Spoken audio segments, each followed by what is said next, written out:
A vida é maravilhosa na presença de Deus. A vida é maravilhosa porque o Senhor criou-nos e nos colocou como herdeiros dessa natureza tão gloriosa à nossa disposição.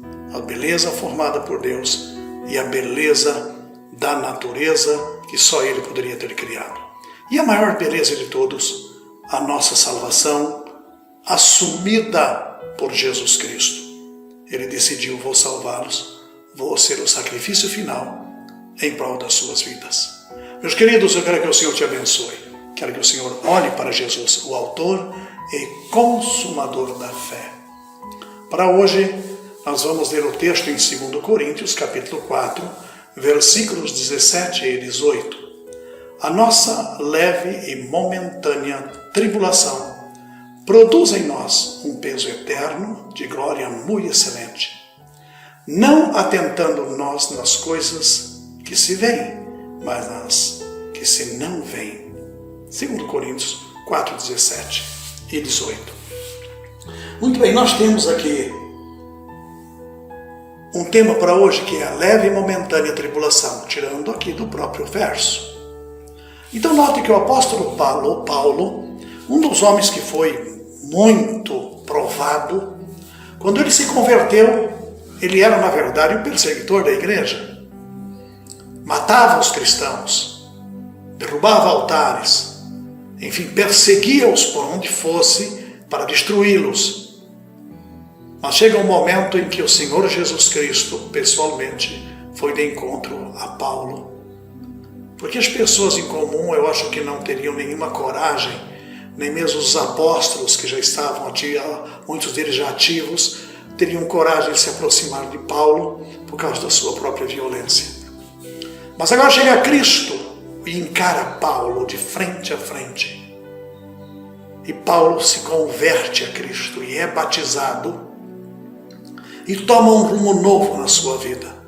E o próprio Senhor falou: agora eu vou mostrar para ele o quanto ele terá que sofrer pelo meu nome. Pelo meu nome.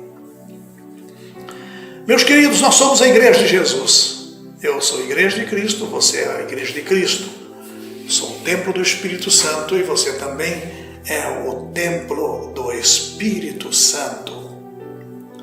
Mas a igreja tem vivido já alguns milênios, já do século XVI para cá, a igreja já começou a viver de uma maneira bem melhor, bem mais livre, mais à vontade. Alguma igreja se tornou até a igreja do Estado, com proteção do Estado, etc, etc. Mas o cristão evangélico, chamado protestante, sempre protestou contra pecado. Sempre protestou contra as coisas ruins, contra adultério, contra prostituição, contra leviandade, contra roubo, crimes, adultério. Caramba, peraí, a igreja protestou sempre contra essas coisas e nunca aceitou que algo que fugisse à razão das Escrituras pudesse ser de comportamento normal. Agora, Paulo também se perseguiu a igreja por não fazer a vontade do Estado, mas aquilo que o Estado agia contra os princípios de Deus, a igreja reagia. A igreja buscava o Senhor. Foi tão grande a tribulação e a perseguição contra a igreja que o próprio Pedro, estando preso, a igreja ficou reunida orando sem parar. E não foi 5 minutos não, viu, meu irmãozinho? Não foi só aquele momentinho que eu bato um papo, vamos orar. Senhor, tem misericórdia, amém. Acabou a oração. Acabou a oração. Antes da oração eu tirei a minha régua, medi todos os meus irmãos de fé, ver se batiam com as minhas medidas. Os que não batiam com as minhas medidas, eu reprovei. O apóstolo Paulo fez o mesmo. E Pedro agora estava preso por causa do Evangelho de Jesus.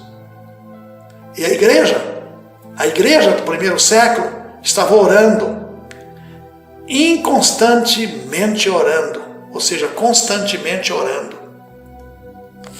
Ela não parou, foi incessante. Ela não parou. Ela continuou orando. Passou a noite, a igreja estava orando, tenho certeza. Passou o dia, a igreja estava orando. Até que de repente alguém bateu na porta. A pessoa que viu Pedro não conseguiu falar. Acho que só gesticulava para dizer que era Pedro que estava ali. E ninguém sabia se era alguém que vinha para puni-los ou o que significava, mas acabaram abrindo para a porta. E Pedro entrou. A oração foi respondida depois de muita tribulação, depois de muito esforço, depois de os joelhos doerem, depois do corpo doer, a fome bater, a sede bater, mas eu estava ali em incessante oração. Eu não parava. Eu estava insistindo o tempo todo com o Senhor. Liberta, Pedro.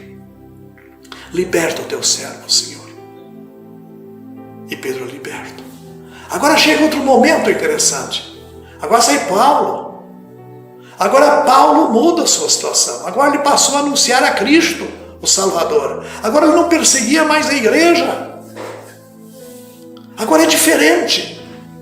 Eu preciso falar de Jesus. Eu preciso dizer para as pessoas que me cercam que Cristo me ama. Eu preciso dizer para as pessoas que Cristo está do meu lado, que Ele me salvou, que Ele me perdoou. Mas a tua timidez, a tua vergonha de Jesus é maior do que a sua disposição de falar dele. Eu não sei porquê. Se você entra numa repartição pública, você não tem coragem de falar de Jesus. Fala qualquer coisa, menos de Jesus. Fala até de política. Fala até piadas. Mas não fala de Jesus. Não fala.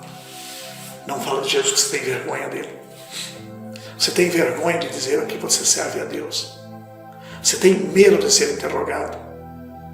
Você tem medo que alguém te pergunte alguma coisa. A Bíblia diz bem clara: procura apresentar-te a Deus, aprovado, que não tem do que se envergonhar e que maneja bem a palavra da verdade. Nós temos uma grande miscelânea de falsos profetas no nosso século, nos nossos dias. E Deus já não está suportando mais.